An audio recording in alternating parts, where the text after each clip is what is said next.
زندگی میں چاہے کتنی بھی خوشیاں ہوں ہمارے پاس، لیکن ہم تب تک خوش نہیں ہو سکتے جب تک ہمارے ساتھ وہ نہیں جس کے ساتھ ہم خوش ہونا چاہتے ہیں۔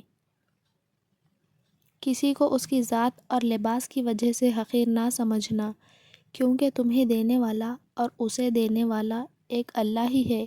وہ اسے عطا بھی کر سکتا ہے اور آپ سے لے بھی سکتا ہے۔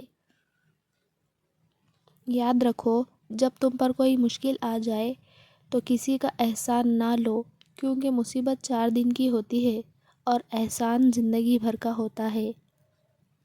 اس وقت اللہ تمہارے بہت قریب ہوتا ہے جس وقت تم اس کی رضا کے لیے مشکل وقت میں بھی صبر کرتے ہو۔ جو شخص ہمیشہ تمہاری خوشی چاہے، اس کا اداس ہونا تمہارے لیے فکر کی بات ہونی چاہیے۔ جو ذات رات کو درختوں پر بیٹھے پرندوں کو نیند میں گرنے نہیں دیتی، وہ ذات انسان کو کیسے بے یار و مددگار چھوڑ سکتی ہے۔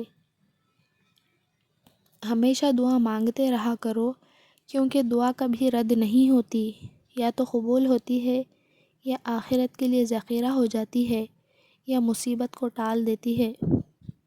خاموشی ایک عظیم نعمت ہے، خاص طور پہ اس وقت جب اختلافات زیادہ ہوں، آوازیں بلند ہو، علم کی کمی ہو اور دلیل کی کوئی اوقات نہ ہو۔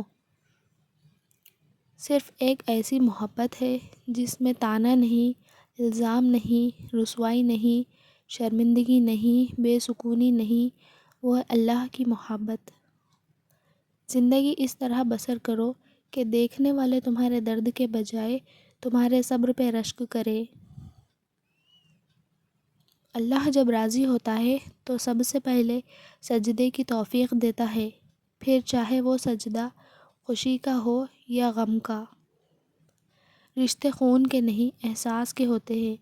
اگر احساس ہو تو اجنبی بھی اپنے ہو جاتے ہیں، اگر احساس نہ ہو تو اپنے بھی اجنبی ہو جاتے ہیں۔